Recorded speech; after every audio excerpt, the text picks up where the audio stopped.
voltamos com mais um episódio do Fala Franchising, o podcast da ABF. E como vocês podem ver, nós estamos na maior feira de franquias do mundo, a ABF Franchising Expo.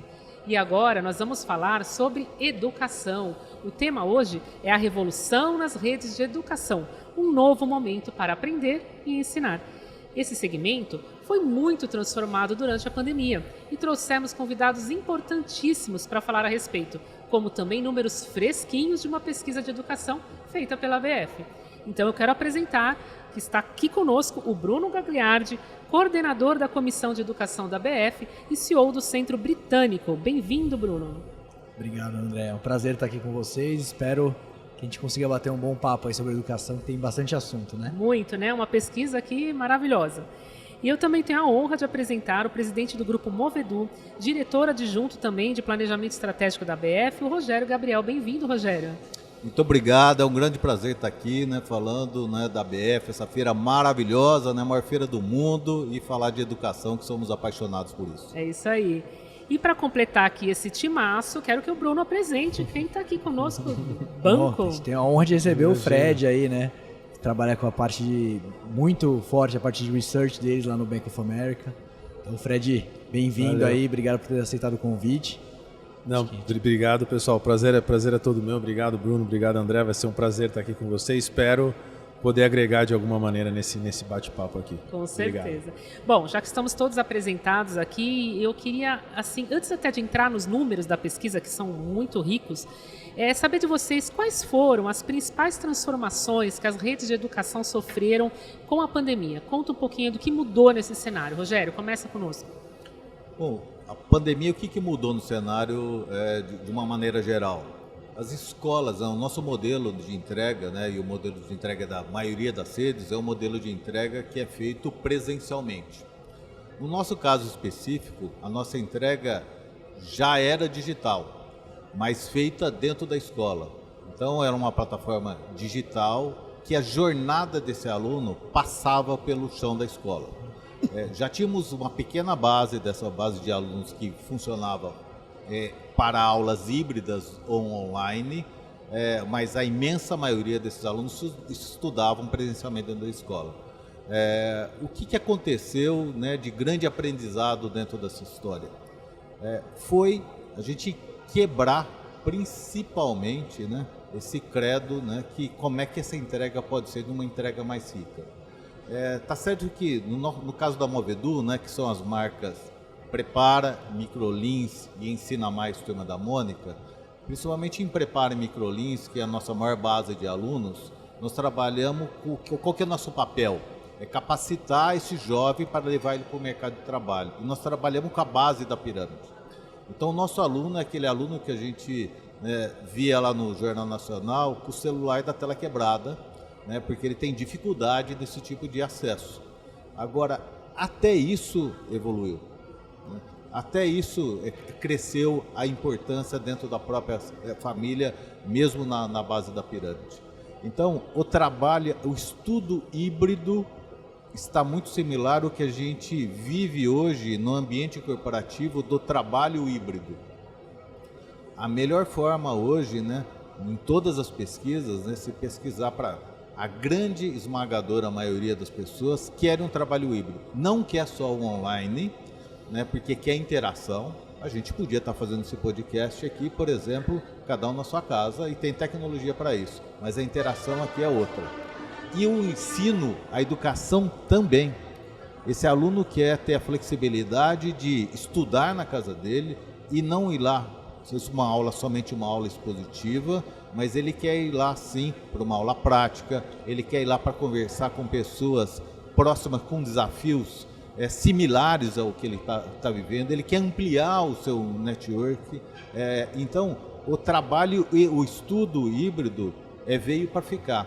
E essa jornada desse aluno precisa ser uma jornada fluida.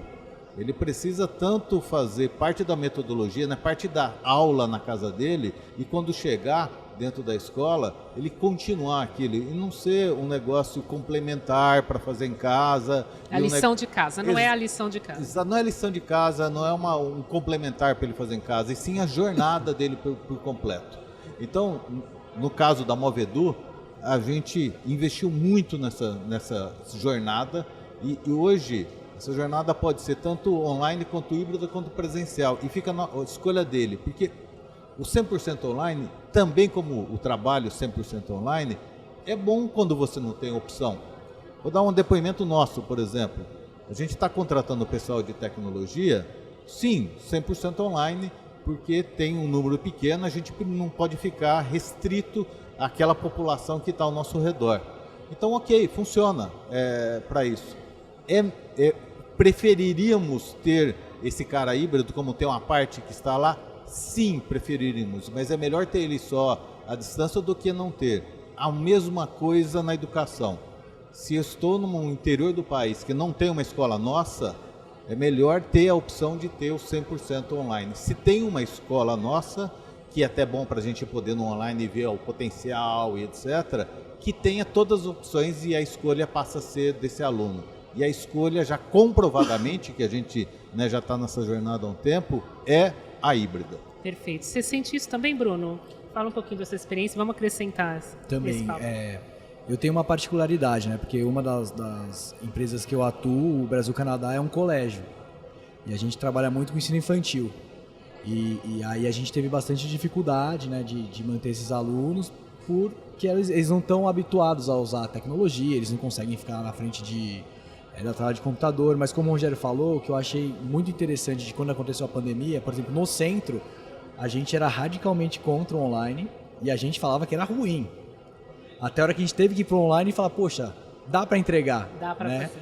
Então, se não tivesse acontecido a pandemia, a gente não teria mudado isso e ainda está com esse mesmo mindset, né? E aí eu acho que esse foi uma primeira quebra que para a gente foi importante. E num segundo momento, eu lembro que até o Rogério falava muito disso, né? De que para a gente fazer essa transformação digital, a gente tem que mudar a cultura da empresa. Porque num primeiro momento, o que a gente fez? A gente digitalizou o que a gente fazia. Então saiu da sala de aula e foi pro síncrono com o professor ali, a mesma experiência. É o jornal que foi pro PDF, né? Exatamente. E aí hoje não, hoje a gente já começa a pensar na jornada, tem como que o ter Rogério interatividade, falou. né? Interatividade, assim, é usar o que o digital tem de bom, né? Porque ele te possibilita várias coisas que no físico não possibilitam.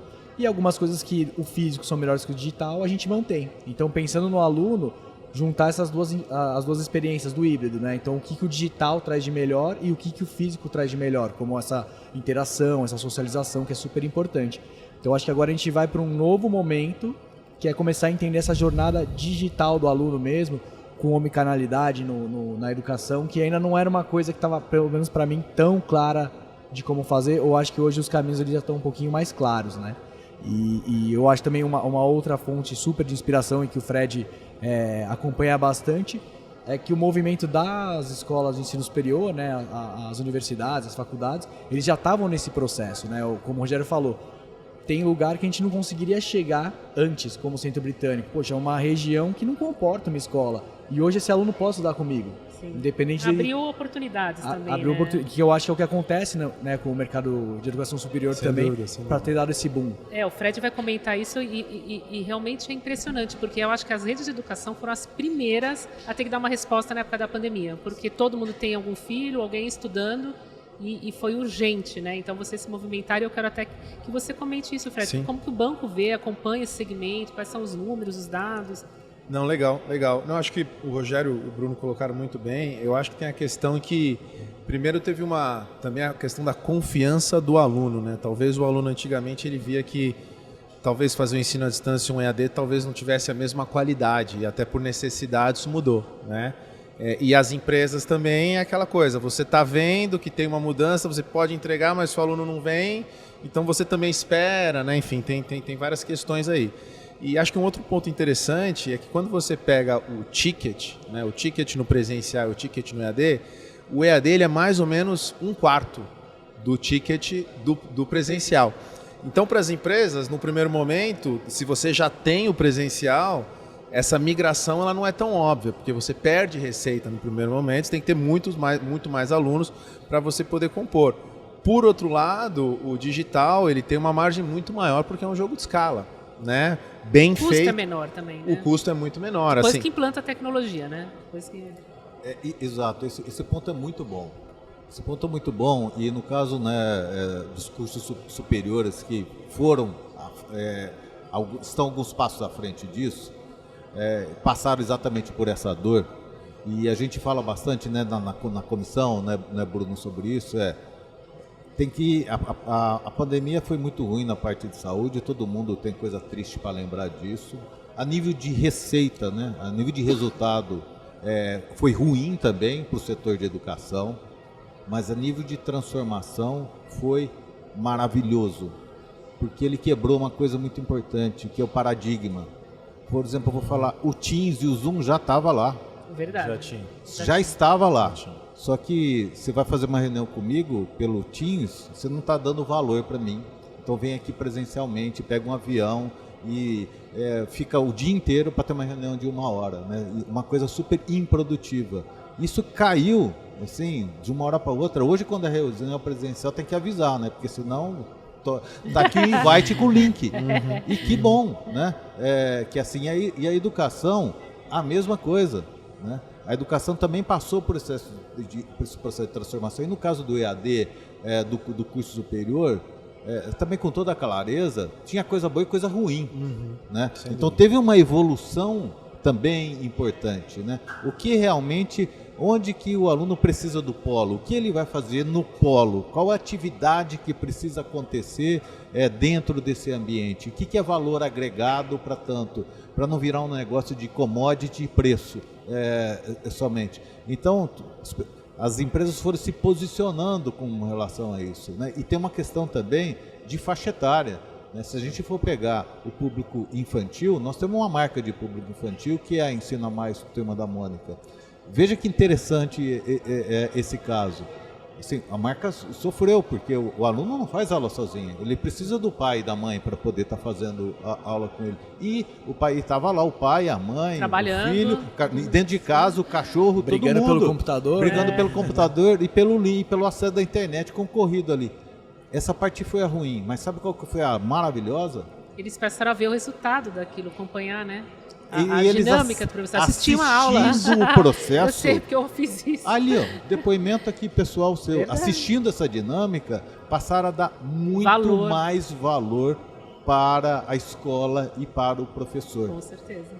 Então, esse negócio de trazer a escola para dentro de casa dos pais teve um processo de enriquecimento da família como um todo, né? Que não é o papel só do professor ou só do pai, e sim da mistura de todos eles para poder educar para aquela criança.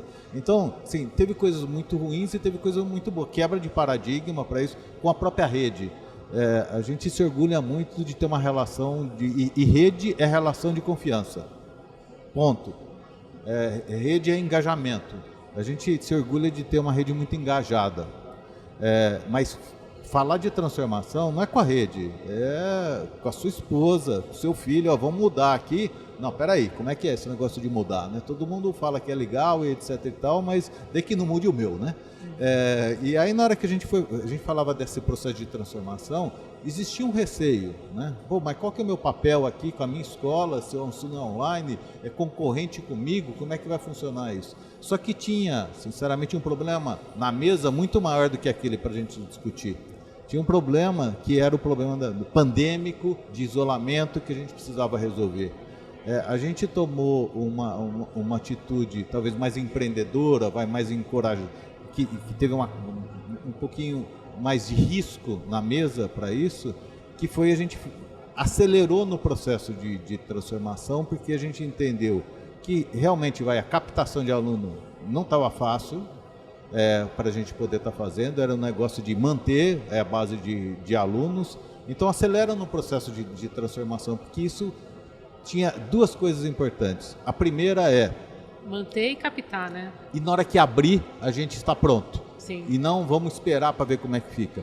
E a segunda também, sinceramente, time.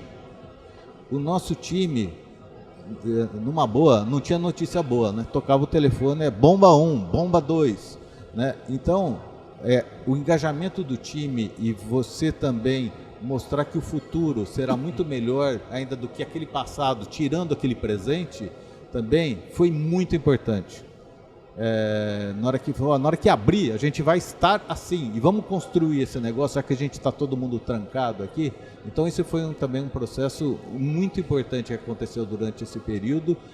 A rede também se engajou para isso, entendeu? Falou, pô, tem um bicho lá fora maior do que a nossa discussão aqui, se é um pouquinho para lá, se é um pouquinho para cá.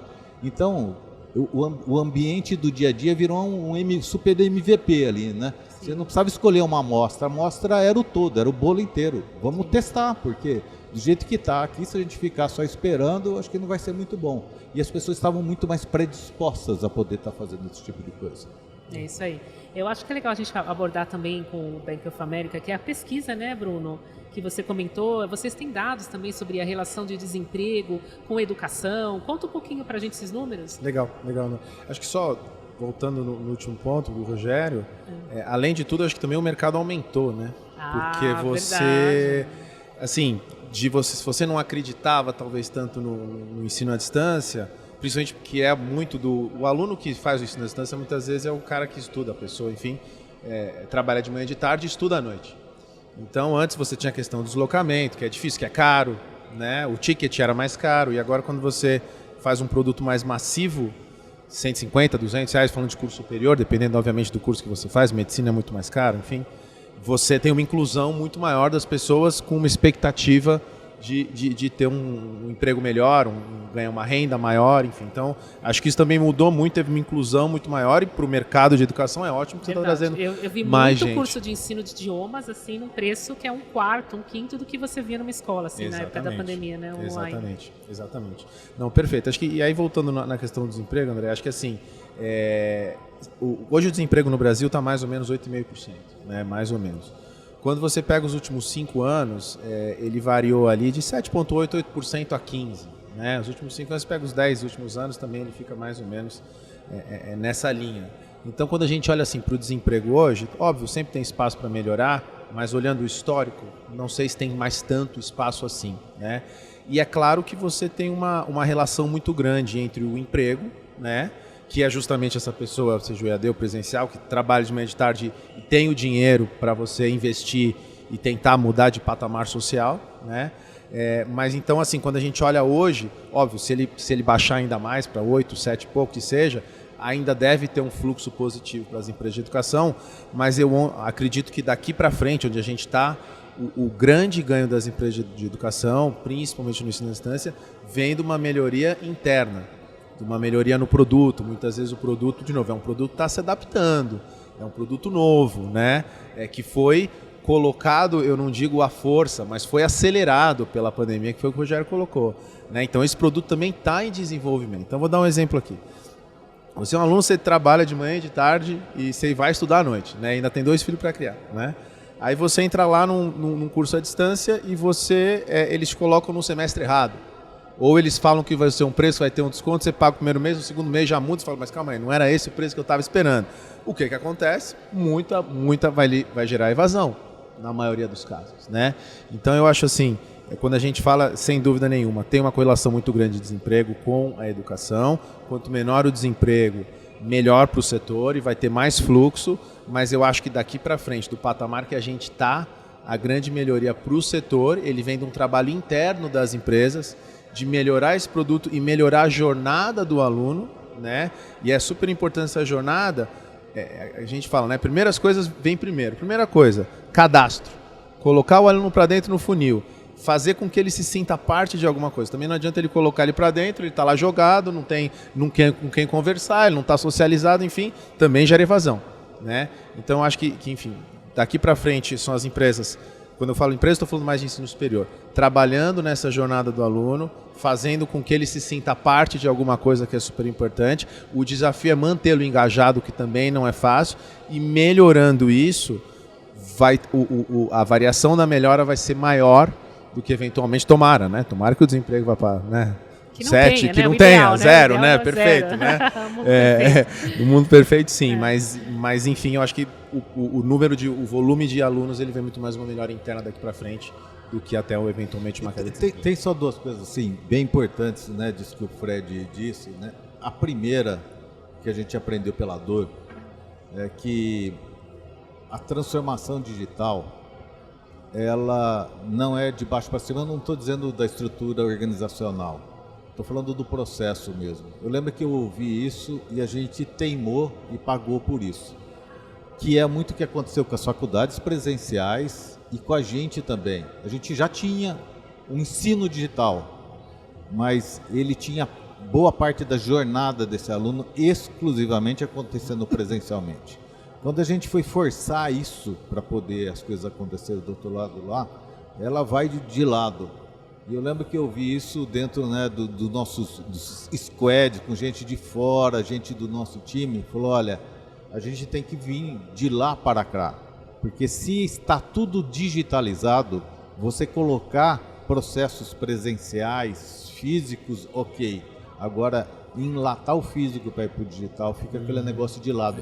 Que é o PDF que você falou. É o PDF, é o jornal do PDF. Então, e isso, né, no curso superior, que é um negócio que já foi para isso há um tempo, né, foi muito desse lado e por isso que a entrega não era de qualidade. Não era de qualidade, e esse negócio, infelizmente, a gente está começando a fazer a mudança nessa curva agora, que ficou o quê? EAD é pior do que o presencial. Exatamente por causa desse histórico. E o EAD, ensino à distância, não é para aluno distante, é aluno próximo disso. Né? E hoje com as equipes, porque para mim estudar e trabalhar é a mesma coisa. Hoje as nossas equipes, elas não estão na mesma sala, mas elas estão mais próximas do que eram antes. Exatamente pelas ferramentas de comunicação e por causa da cultura, que é um negócio muito importante. E a pandemia, né, se teve uma perspectiva boa dela, foi que ela quebrou esse paradigma. Né? Não existe esse negócio de quem está do seu ladinho, está mais próximo de você. Eu tenho uma curiosidade para perguntar para vocês da área. Por exemplo, agora com a digitalização, você tendo a oportunidade de trazer alunos online, como é que fica a questão dos franqueados? Como é que é feita essa divisão de receita? Para quem entra? Para a franqueadora? Para o franqueado? Como é que vocês estão vendo o segmento fazer isso? Me expliquem. Aí eu falo aqui, Brunão, você que manda. Eu acho que a gente pode contar nossas experiências, porque o que eu percebo é que ainda não tem uma regra clara, né? Eu acho que cada franqueadora tem trabalhado de um determinado modelo. No Centro Britânico, como a gente está muito concentrado em São Paulo, e essa era a nossa ideia, foi o jeito que a gente viu de atender outras regiões. Então, no nosso caso, o franqueado que já performa bem, em termos de venda e de entrega, porque tem o que o Rogério falou, né? Não é digital, não, a gente não está entregando mais o jornal em PDF. Tá. E para isso precisa ter investimento, né? No primeiro momento, como o Fred falou, os pais falavam, não, o digital é mais barato, só que no primeiro momento a gente estava tendo mais custo. Porque a gente não estava preparado para isso, a gente estava fazendo o jornal. Então a gente estava imprimindo o jornal e digitalizando, não estava fazendo ele já digital, né? Então a gente teve um trabalho para que as franquias se adaptassem para poder fazer essa entrega. Porque por mais que pareça ser bastante atrativo, né, eles poderem vender e aumentar o número de alunos, a gente se preocupava muito com a imagem que a gente podia passar para não fazer como o ensino superior fez lá no começo, né? Geralmente o começo de uma experiência nova ela não é muito, não é ideal, né? Então, no meu caso, isso aconteceu. A gente daí, para esses franqueados, a gente disponibilizou algumas praças que a gente não vai montar uma unidade física para que eles trabalhassem. Então, a gente tem feito nesse formato, mas por ser menor. O Rogério provavelmente tem um exemplo bastante diferente, né, Rogério? Então, se eu vou dar um zoom out, pôr um zoom in disso, né? Até falando de associação, né? Falando da BF e até de parte do meu papel lá dentro do planejamento estratégico. O franchising, né, tá passando o mundo está passando por um processo de transformação, logicamente o franchise também. O franchise, vamos combinar, né? Na largada, você tem um contrato de território exclusivo. Explica para mim como fazer isso no online, né? Como é que é esse território na nuvem lá? Você bota lá, você faz no metaverso. No metaverso. Então, sim, tem um processo a ser discutido, para isso é importante. Indo para produto também, né? Saindo de serviço de educação, produto também. Né? Você vai comprar o produto, mas você compra no e-commerce daquela marca e tem um franqueado localmente. Como é que resolve essa entrega? Por CEP, né? No caso de loja, às vezes é por CEP. É por CEP. Tá aí a divisão de receita, como é que fica, e o trabalho que a franqueadora não fazia e agora passa a ter que fazer. Quem fez a divulgação, né? Que botou o dinheiro, fez a computação online, investimento. Tinha dentro do franchising, o franchising é um negócio de escala e um negócio similar a uma fábrica, né? Então a franqueadora é praticamente uma fábrica que cuida da marca, cuida dos produtos, cuida do marketing, capacita o canal para poder fazer a entrega, e o canal fazia 100% da entrega e todo mundo estava feliz com isso. O processo de transformação digital misturou as funções. Então, hoje, a franqueadora faz parte da entrega. Ela precisa fazer. Por exemplo, no caso da captação do cliente, do próximo. Quem fazer a captação, campanha de marketing, guarda-chuva, capacita a franquia para poder estar fazendo a captação, que seja desse aluno, que seja de um próximo para comprar um produto, e isso era executado dessa forma. Agora não. Ele vai lá, ele tem que cair numa plataforma, cai dentro de uma régua de relacionamento com ele, que ele pode ir para um e-commerce para poder estar comprando isso, ou pode voltar para a loja.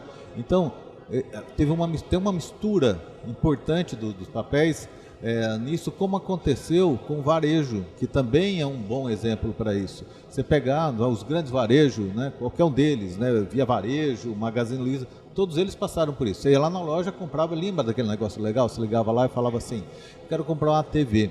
Quanto custa? Não passamos preço por telefone. Nós cobrimos sua oferta. Eu adorava, era lindo. Tinha lá e treinava aquele leão de vendas que ele ia te converter.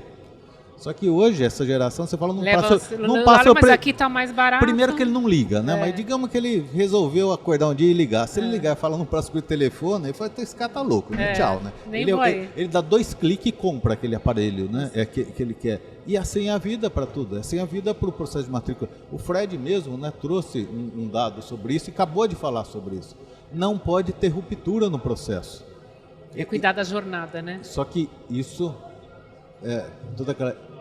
trampo para fazer. É trampo. Porque, por exemplo, no caso das empresas de curso superior, que sim, tem...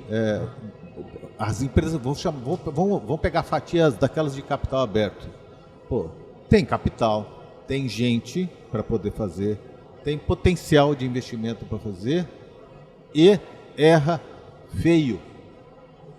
Por que quer? Não. Porque não tem dinheiro? Não. Porque não tem gente para capacitar? Não. É difícil. É difícil. É difícil. E para isso, e aí sem dúvida, está o problema, e onde está o problema, está a oportunidade. Porque quem faz bem feito faz as coisas acontecerem. É isso aí. Eu acho que aí a gente já tem um pouco da resposta, abrindo a pesquisa, né, Bruno? Vamos falar da pesquisa que a área fez. Ela apontou que 59% das redes de educação esperam um crescimento de até 10% no número de alunos. Então, eu queria perguntar para vocês sobre essas expectativas. Está conservadora, está otimista, de acordo com o cenário que a gente tem hoje? E como fazer para conquistar isso um pouco mais? Uma parte é essa que ele comentou da jornada, mas eu queria que vocês acrescentassem. Começa, Bruno. Fala um pouquinho desse número. Legal. Bom, eu acredito que esteja um pouquinho conservadora. Até 10%, quando eu vi, né, o resultado, eu considerei um pouquinho conservador, até pelo quanto que a gente vem crescendo aí, né, como setor. Então, a gente vem de um primeiro trimestre desse ano com 18% quase de crescimento, né? E a gente está aprendendo a fazer mais com menos, né? Então, porque, por exemplo, eu falando aqui muito de São Paulo, né, que é a região que eu mais atuo, é claro que os casais estão tendo menos filhos. Então, as escolas que o Centro Britânico tinha 30 anos atrás para 500, 600, 700 alunos, já é bastante raro, né?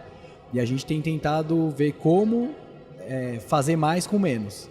Então, quando a gente fala em número de alunos, eu acredito que está um pouquinho em linha aí do que a gente imagina. A gente imagina uns 15%. Mas quando fala em faturamento, eu acredito que, pelo menos na nossa expectativa lá, a gente está querendo crescer pelo menos na casa dos 20%. Porque a gente acredita nisso, que a gente está precisando melhorar essa jornada, melhorar a entrega, que tipo de produto. E o que eu sinto no meu dia a dia é que o problema não está sendo ticket, está sendo justamente como é que a gente trata esse aluno, como é que a gente acolhe, A gente tem algumas pesquisas lá do porquê que o pai escolhe a gente, e geralmente vem segurança, em segundo lugar, acolhimento, e em terceiro, a parte pedagógica, né? Então, fazer com que isso seja feito de uma maneira digital, que é o grande desafio, eu acho que as empresas que têm, de fato, essa vocação para esse cuidado com o aluno, elas conseguem transmitir melhor, porque é uma questão cultural, como o Rogério falou, né? Então, a gente tem, eu acredito que a gente vai conseguir ter uma ampliação boa aí em relação a ticket pela confiança do pai, né? E a gente daí sim, a gente tem feito um depara, né? Que o Rogério falou, né? Não tem ainda um playbook bem desenhado, mas do que os alunos, né? Eu converso com 50 alunos todos os semestres para entender o porquê que escolheu a gente. Porque continuou. Porque o irmão foi para lá também? E, assim, mas você ficou entre a gente o quê? O que você estava considerando? Dentro do nosso site, o que podia estar melhor?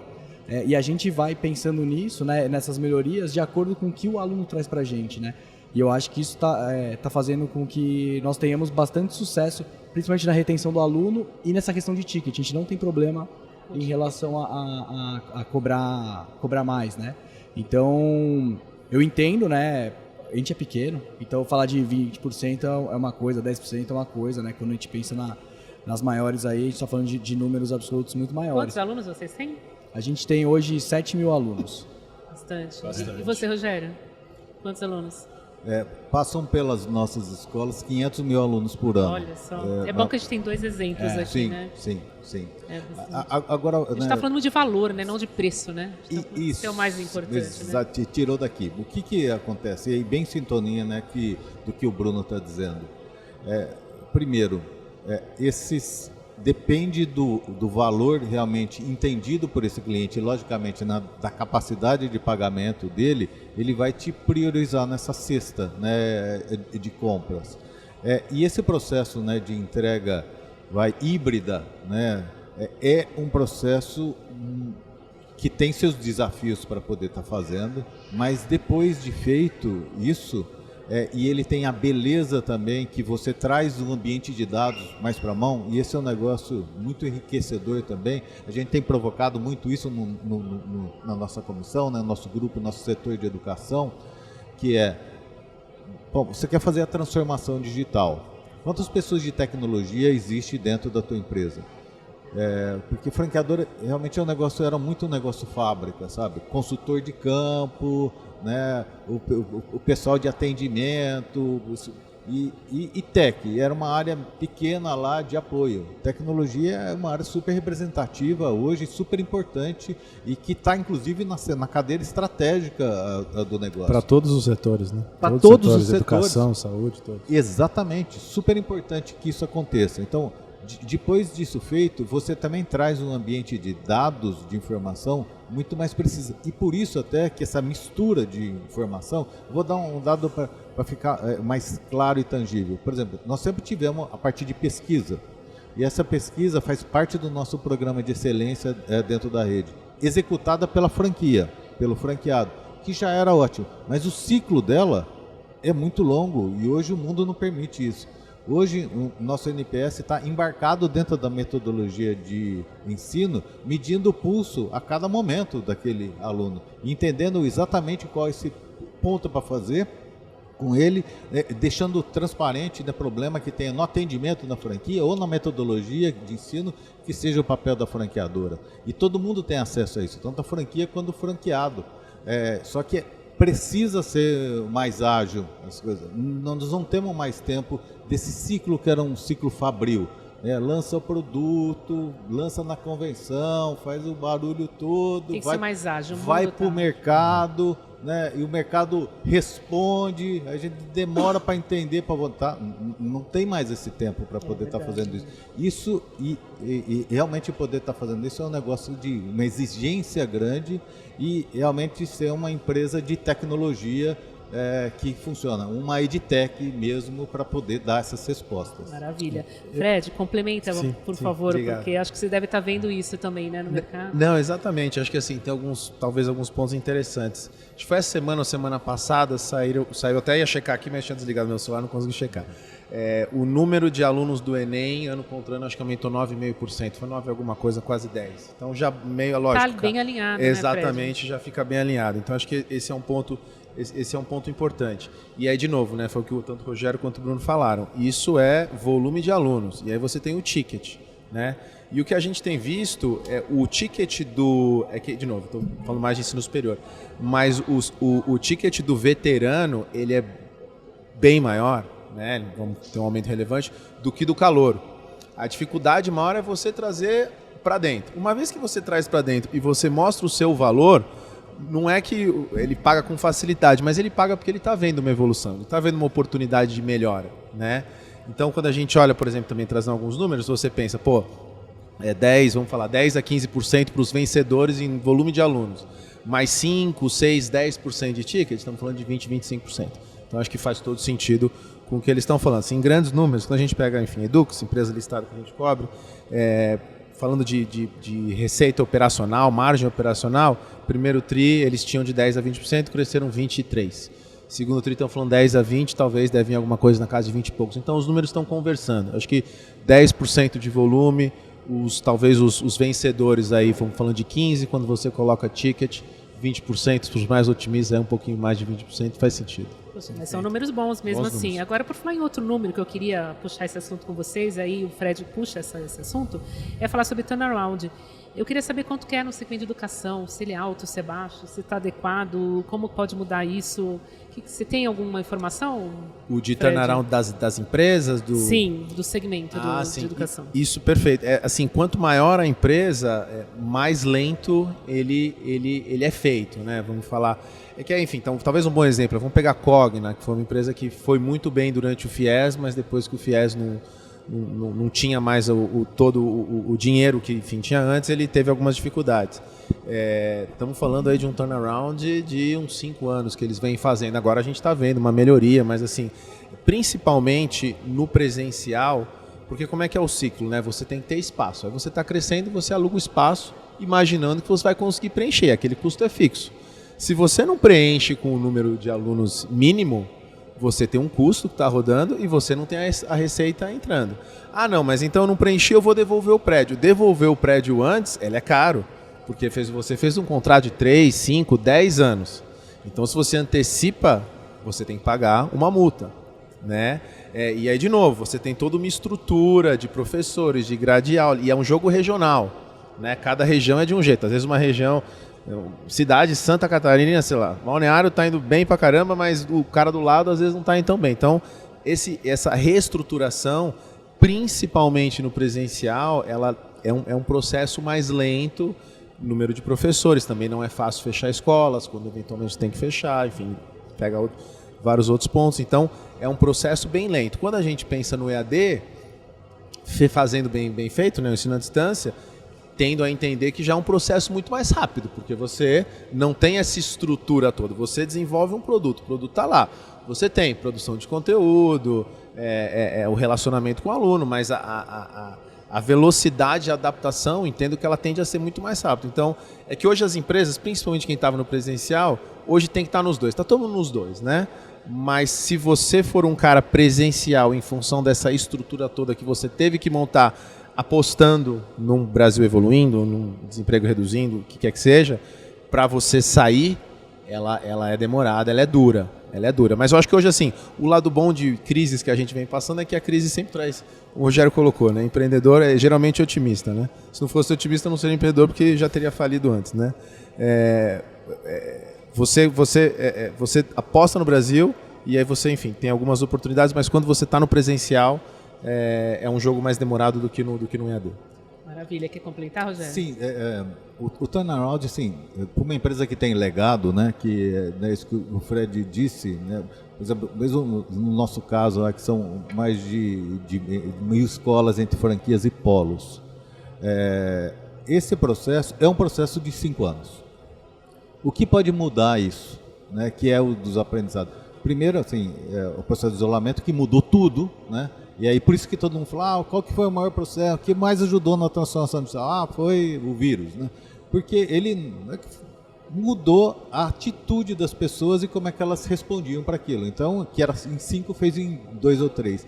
E outra coisa que essa é variável controlável é ter uma empresa digital, porque aí você fica, a tua velocidade de mudança, vou pegar também um caso para não ficar no abstrato e indo para o concreto. Nossa metodologia de ensino. A nossa metodologia de ensino já era digital há tempos, mas ela que foi desenvolvida num período de internet no Brasil que foi muito vencedora lá no passado, porque ela rodava localmente, né, e se atualizava através da nuvem num Brasil de uma internet ruim. E aí a gente foi migrando esse processo, mas chegou naquele momento que a gente zerou isso e levou isso para uma plataforma digital, escalável, com velocidade de mudanças rápida, com integração de soluções para você ter o dado na mão. Aí é quando o Fred disse, foi assim, se eu sou uma empresa mais digital, eu consigo fazer as mudanças mais rápidas. Porque uma coisa é você ir lá e mexer na nuvem e mudar esse processo e fazer um processo de capacitação. Outra coisa é você visitar 1000 escolas para poder estar fazendo isso. Com certeza. E aí, até complementando isso, aí falando sobre educação, né, e a questão do turnaround das franquias, né? Eu acho que uma coisa bastante interessante que a gente vê do setor, não existe um estudo ainda para comparar com os outros setores, mas eu acredito que a educação tem várias vantagens para se fazer um turnaround. Lógico, qual que é o problema disso tudo? Que é a credibilidade. E aí, quando a gente traz educação com franquia, eu acho que a gente quebra um pouquinho essa dificuldade, né? Porque, eventualmente, um franqueado que não está conseguindo performar numa rede, mas que a rede tem a credibilidade, a gente consegue fazer esse processo de uma maneira mais fluida, né? E educação, a gente tem um lifelong learning, né? um LTV, né? Um lifetime value, que saiu na nossa pesquisa, de 13 meses em média. Então, o que significa isso? Que um aluno, permanece. Você tem garantido ali 13 meses de receita. Não tem outro segmento que tenha isso, né? Além disso, quando as franqueadoras têm uma média alta de idade também, né? Do segmento, quase 9 anos, né? As franqueadoras têm 9 anos de experiência já como franqueadoras, né? Fora toda a bagagem como empresa de educação. Então, eu acredito que a gente tem... A educação é algo que... Principalmente quando a gente trabalha com jovem, por exemplo, no caso do Rogério, o primeiro emprego, é prioridade. Para o pai, a educação do filho também é prioridade. Então a gente está num setor que não é algo passageiro, um modismo, então é muito forte, né? Então eu vejo que para fazer esse processo de turnaround, isso tudo favorece bastante também isso. Então um franqueado que eventualmente ele pode pegar às vezes uma operação que não está tão bem, ou mesmo o franqueado ir para um momento que ele não está tão bem, ele tem, além do apoio da franqueadora, todos esses aspectos para conseguir fazer essa virada. E eu vejo muita virada dessa acontecendo dentro de franquia, e como eu conheço muita gente de educação, eu vejo que quando não é franquia, eles têm muito mais dificuldade, porque não tem esse apoio. Imagina o pessoal que caiu na pandemia e estava sozinho. Exato. A gente tem nossas trocas, o Rogério fala, pô, estou fazendo isso, né? Outras marcas falavam. Para quem estava sozinho, foi muito duro. Sem dinheiro, né? Sozinho, sem dinheiro, sem expertise. Sem caminho. E Bruno, tem um negócio que você falou bem importante. Tudo bem que que a gente é apaixonado por educação, né? Mas numa visão de mercado, numa visão míope. Educação tem a beleza da recorrência, porque acordar todo dia, né, com um dia novo, né, para a maioria dos segmentos não é fácil. Então, educação tem recorrência. Educação tem resiliência, né? Porque agora, por exemplo, em momentos, né, de crise, aquele consumidor prioriza na sua carteira de compra, a primeira é a alimentação no supermercado, segundo é a educação. Então, ele prioriza isso na sua cesta de compra. Terceiro, por exemplo, num momento como esse de crédito difícil, nós não precisamos de crédito. Nós não consultamos Serasa do aluno para fazer matrícula.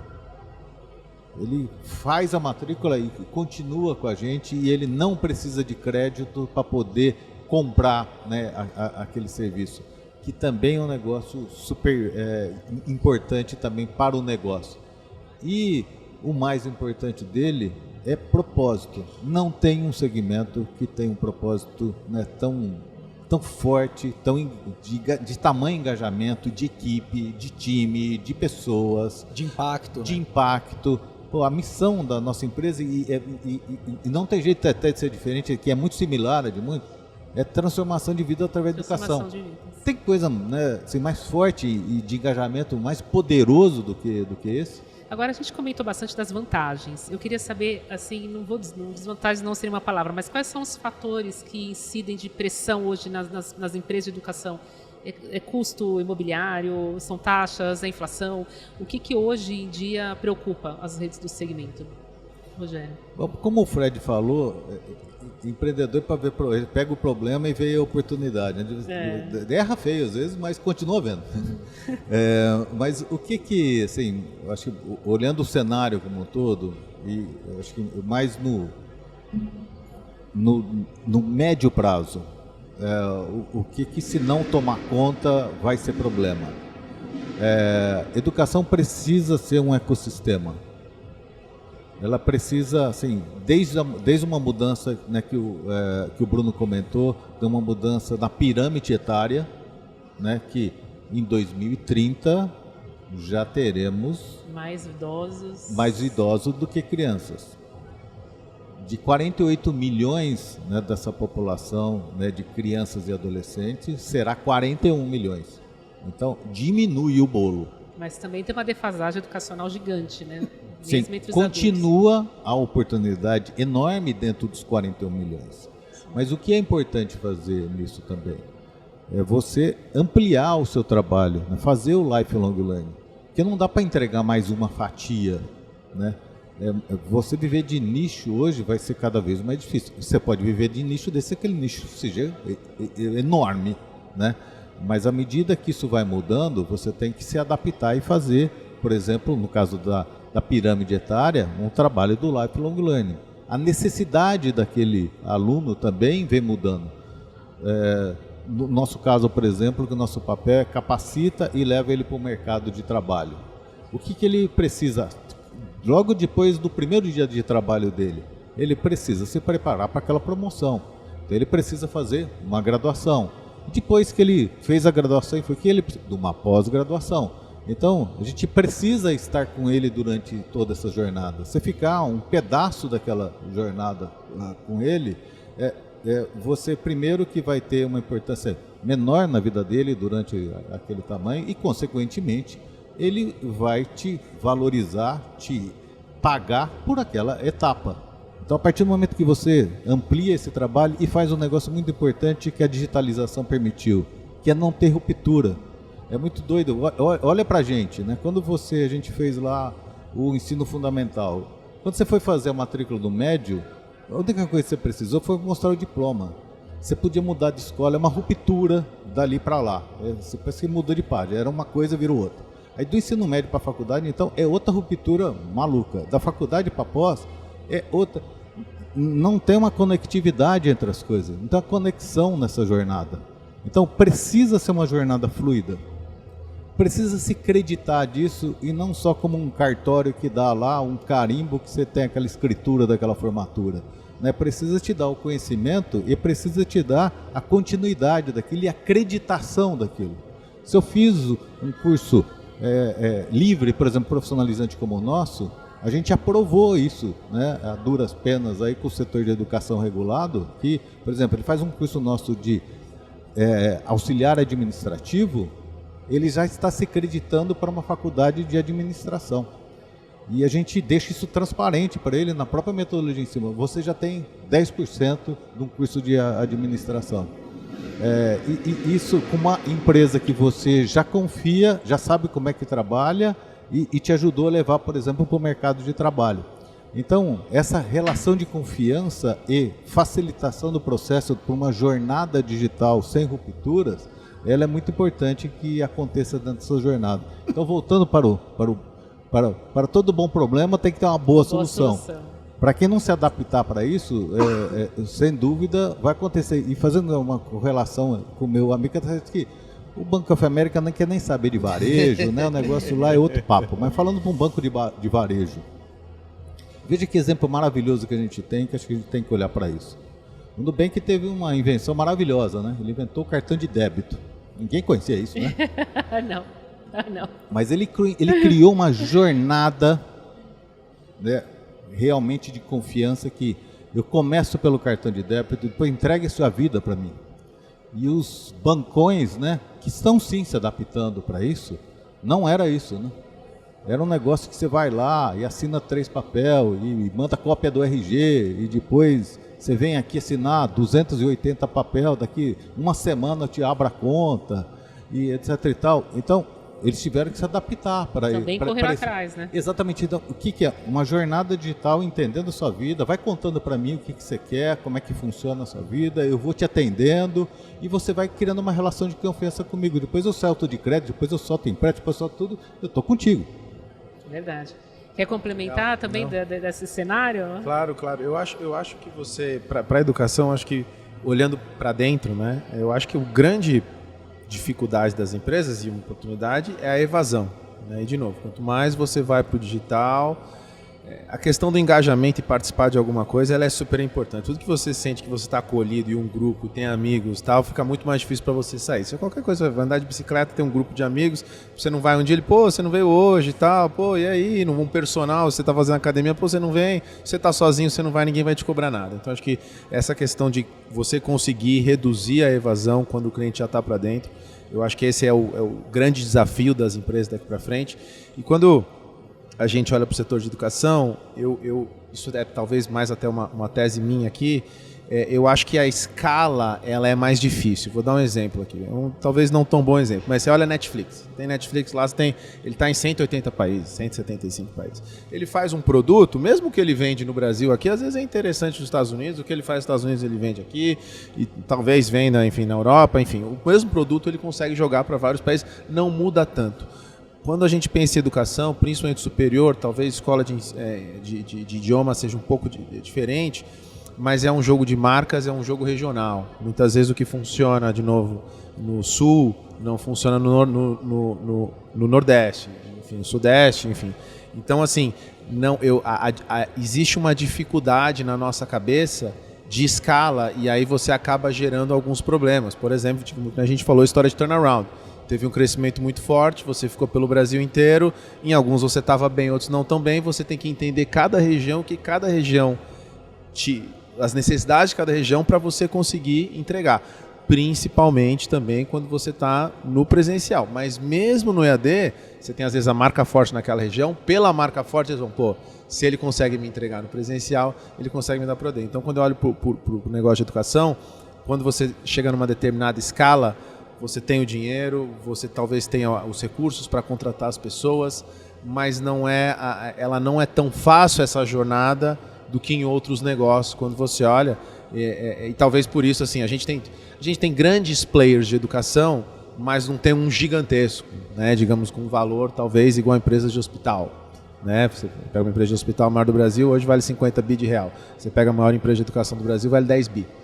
Né? De acordo com o que o mercado está dizendo. Então, assim, tem talvez ali uma questão de dificuldade de escala que dá para ser feito, principalmente no AD, mas eu acho que é um desafio. Você sabe que, pegando esse ponto aí da dificuldade de escala, eu queria até perguntar para vocês, todas essas transformações digitais, essas necessidades que o segmento vê, é algo que dá para fazer, dependendo se é uma franquia pequena, uma franqueadora média, uma franqueadora grande, para o pessoal que está entrando entender aí qual que é quanto que a empresa pode colocar de transformação digital, sendo pequena, média ou grande? É acessível para todo mundo?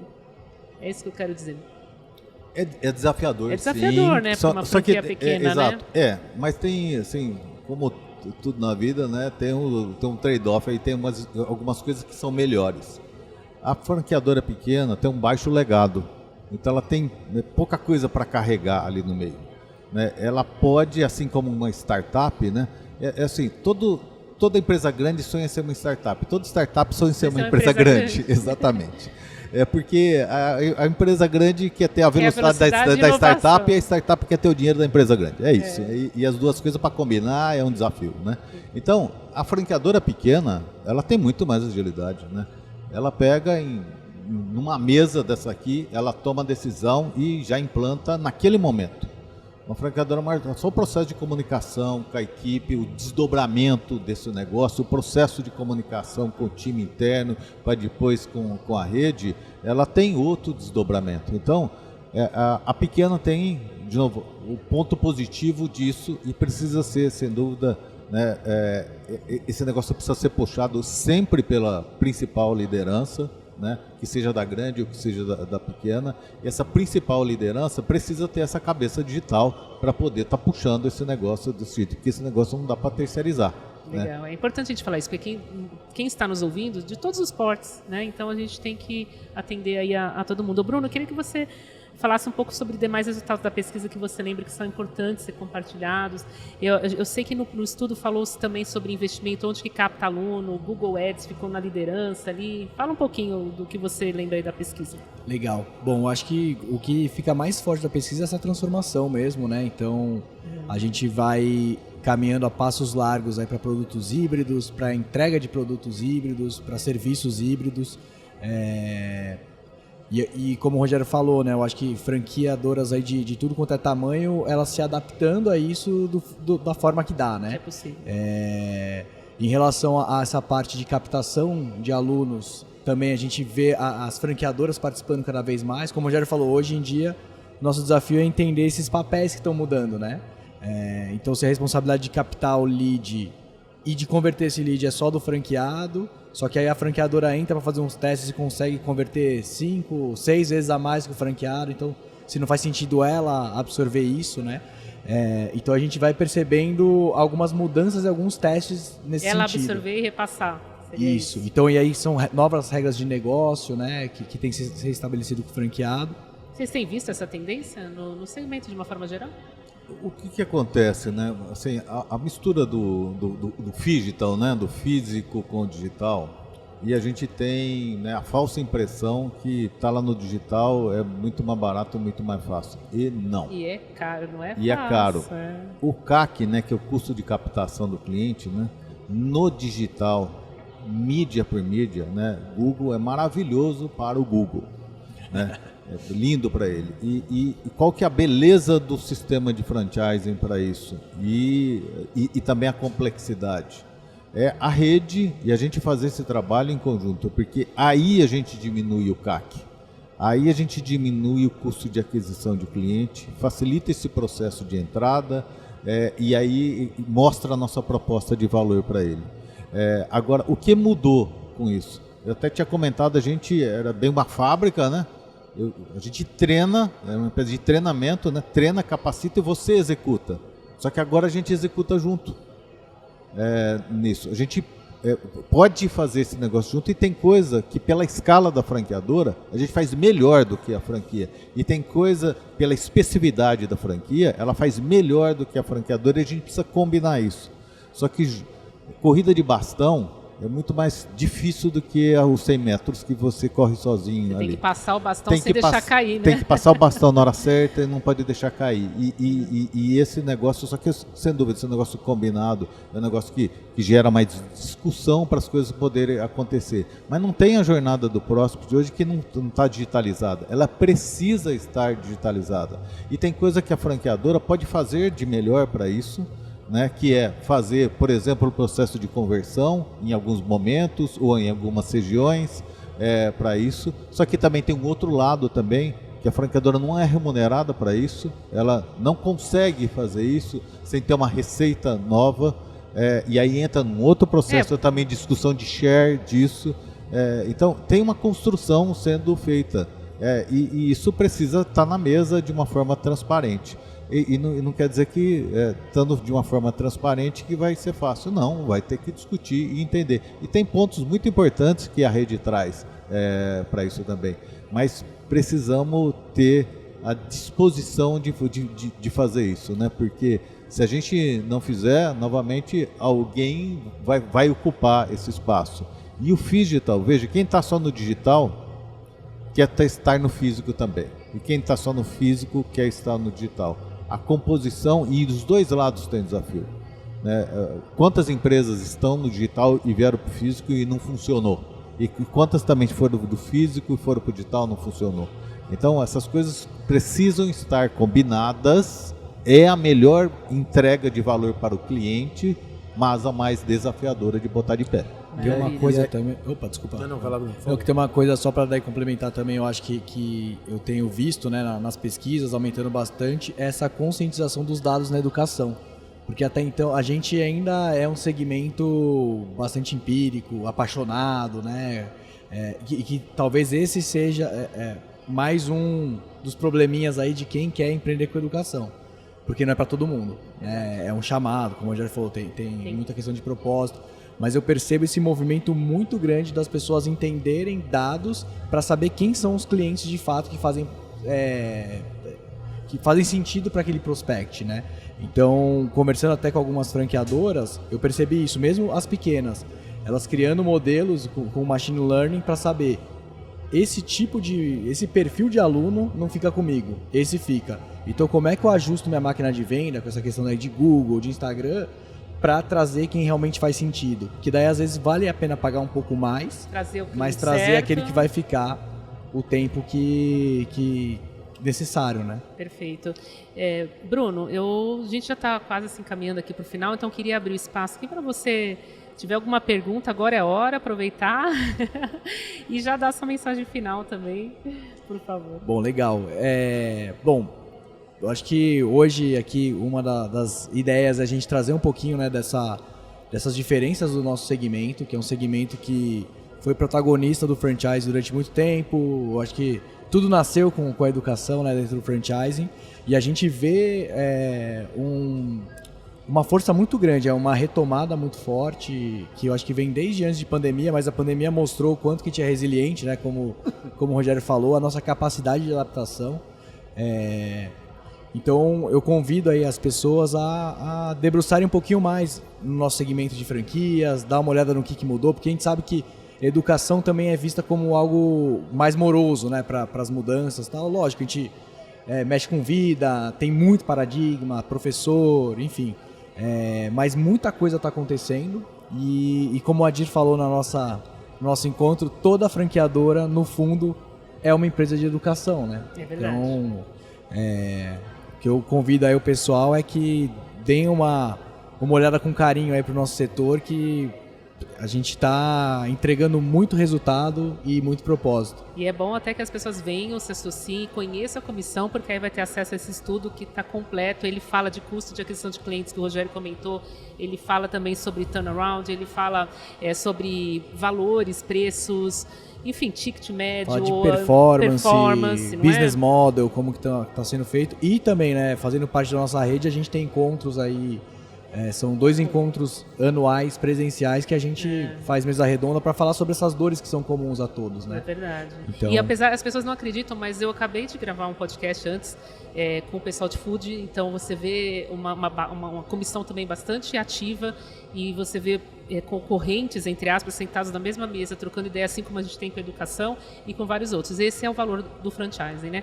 Então eu quero passar também para o Fred, para que ele faça as considerações. Foi maravilhoso ter você aqui, você prazer trouxe dados todo meu. Incríveis, é maravilhoso mesmo ter você. Obrigado, o prazer é todo meu e acho que sim, a questão dos desafios é para todos os setores, né? Mesmo falando aqui, o Rogério colocou o Fiji, tá? Até a empresa de tecnologia que a gente acompanha, a gente fala muito empresa de software, o cara nasceu no mundo físico, o outro nasceu na nuvem, quem já nasceu na nuvem roda melhor na nuvem. Então, assim, mesmo empresa de tecnologia tem essa dificuldade, então os desafios estão aí, enfim.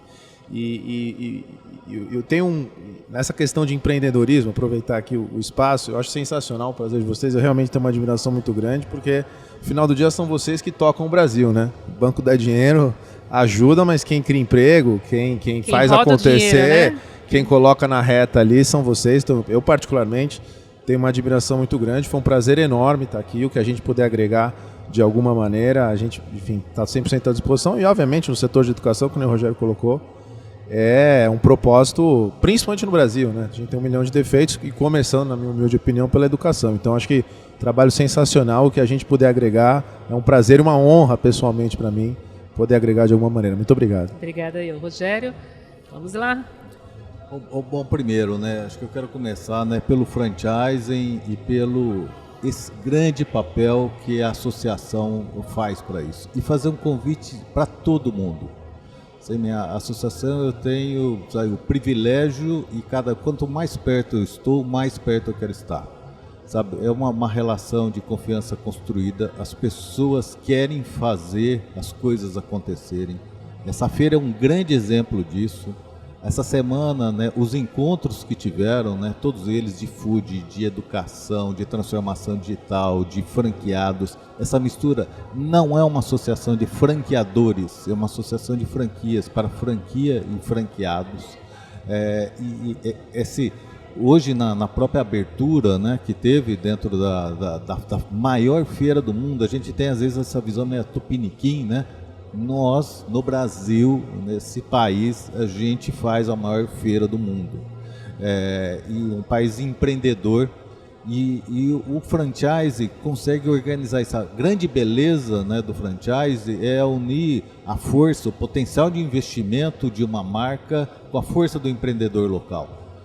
E aquele empreendedor local realmente faz mais bem feito do que se a gente estiver lá sentado naquele balcão para poder estar fazendo. Mas ele não faz sozinho tão bem quando ele está dentro de uma rede, né, dentro de um processo que está olhando o futuro. Porque a beleza do franchise é que a gente consegue, porque um pequeno negócio não tem espaço de gente, de investimento para olhar os próximos 5 ou 10 anos. Ele está no dia a dia, e a franqueadora sim tem esse papel é da franqueadora de olhar os 5 ou 10 anos, olhar planejamento estratégico, desdobrar isso para dentro, né, trazer a franquia para dentro. Então, o processo o franchise e a ABF, que também é reconhecida mundialmente, né, como uma grande associação do franchise, também outro orgulho para nós brasileiros. Agora, e falando do setor de educação, eu não conheço ninguém triste nesse setor. É um setor que tem problema, é um setor que tem escolas que não têm resultado, mas não tem pessoas tristes trabalhando com educação. É um negócio que você acorda segunda-feira de manhã para fazer um negócio de extremo prazer, de extremo engajamento com todo mundo. E à medida que o tempo vai passando, né, a gente vai entendendo, né, quais são os reais valores da vida, né? E então, só isso já vale tudo, né? Já vale tudo. Propósito. E aí, olhando, né, para o resultado desse negócio, né, repetindo os pontos que nós falamos, receita recorrente, resiliência, maturidade, preferência na carteira de compras desse negócio, e em momentos de falta de crédito como esse, a gente está passando liso, né? E isso, né, tem um valor gigantesco, né, Fred? Passar liso nesse momento, não precisar de crédito, tem um valor grande. Então, é isso. O bom de falar com redes de educação é que a gente aprende, né? Vocês ensinam e a gente aprende, inclusive, aqui no podcast.